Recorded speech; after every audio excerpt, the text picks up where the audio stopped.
Hi friends welcome back to my channel शतभिश्वास cooking आरो एकटी नतून पर्वे आपनादेर सकलके वेलकम जानाच्छि। आज के तैरी करछि एग सयाबिन कारि। एकटू अन्यरकम स्वादे सयाबिनेर तरकारिटा आज के बानिয়েছি आपनादेर साथे शेयर करछि। दुपुरेर लांच बा डिनार सबकिछुर साथे किन्तु एटा खेते भीषणই भालो लागबे। रुटी लुचि परोटा जा किछुर साथेই आपनारा खान ना केन आशा करछि एटा भालो लागबे। चलुन ताहले शुरू करा जाक आजकेर रेसिपिटी। प्रथमे आमी सयाबिनगुलोके सिद्ध करे नेब। तार जोन्नो मिडियाम लो फ्लेमे किछुटा जल गरम करे तार मध्य सयाबिनगुलो दिए दिচ্ছি। आमी एखाने 250 ग्राम सयाबिन व्यवहार करेছি। आपनारा चाइले मापटा कमिয়ে বাড়িয়ে নিতেই পারেন। खूब भालो करे फुटे उठले एबार सयाबिनगुलोके जल झरिয়ে একটা আলাদা পাত্রে তুলে রাখবো। এরকম আরেকটা বোল নিয়েছি, তার মধ্যে সয়াবিনগুলো নিয়ে নিচ্ছি।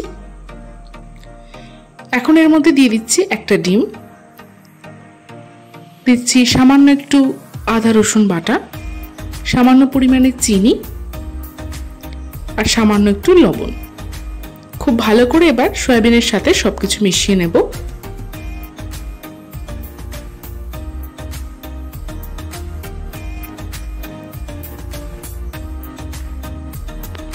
এইভাবে সবকিছু মিশিয়ে নেওয়া হয়ে গেছে।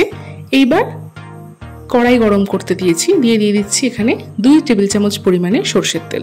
এই রান্নাটা আমি সরষের তেলে করছি, আপনারা চাইলে রিফাইন্ড অয়েলও করতে পারেন। এখন সয়াবিন গুলো দিয়ে খুব ভালো করে একটু ভেজে নেব।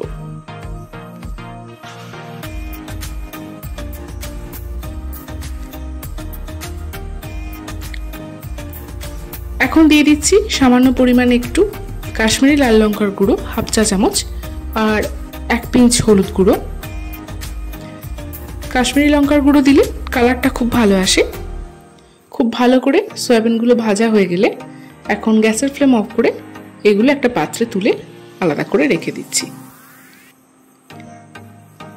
এবার ওই কড়াইয়ের মধ্যে দিয়ে দিচ্ছি আরো কিছুটা পরিমাণে সরষের তেল, দিয়ে দিচ্ছি গোটা গরম মশলা, দারুচিনি, লবঙ্গ, এলাচ,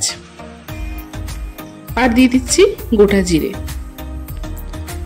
ফোড়নটা খুব ভালো করে ভাজা হয়ে গেলে, খুব ভালো গন্ধ ছাড়লে এর মধ্যে দিয়ে দিচ্ছি পেঁয়াজ বাটা। আমি 2টো মিডিয়াম সাইজের পেঁয়াজকে বেটে নিয়েছি। খুব ভালো করে পেঁয়াজটা ভেজে নেব, যতক্ষণ না পর্যন্ত পেঁয়াজের কাঁচা গন্ধটা চলে যায় ততক্ষণ পেঁয়াজটা ভেজে নেব। দিয়ে দিচ্ছি আদা রসুন বাটা, 1 চা চামচ পরিমাণে দিলাম। একসাথে খুব ভালো করে একটু কষিয়ে নেব। দিয়ে দিচ্ছি স্বাদ মতো লবণ, সামান্য একটু চিনি। এখন দিয়ে দিচ্ছি একটা মিডিয়াম সাইজের টমেটো, দিয়ে দিলাম হাফ চা চামচ পরিমাণে হলুদ গুঁড়ো। খুব ভালো করে এখন মশলাটা একসাথে কষাতে হবে।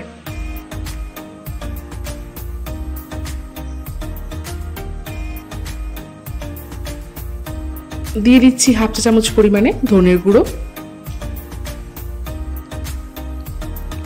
মশলাটা কষাতে কষাতে মশলার থেকে তেল ছাড়তে শুরু করে দিলে এখন এর মধ্যে ভেজে রাখা সয়াবিনগুলো দিয়ে দেব। সয়াবিনটা দিয়ে আরো খানিকক্ষণ কষাবো।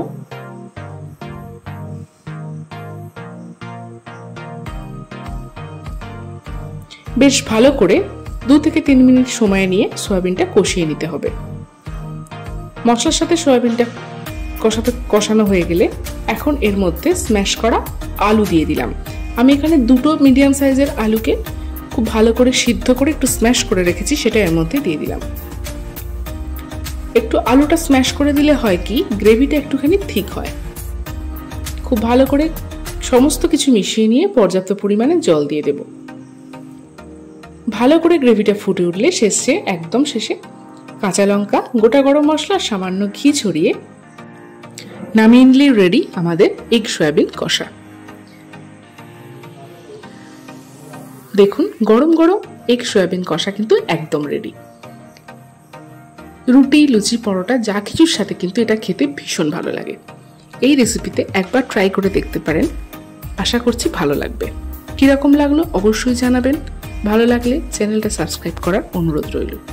সুস্থ থাকবেন, ভালো থাকবেন, ধন্যবাদ।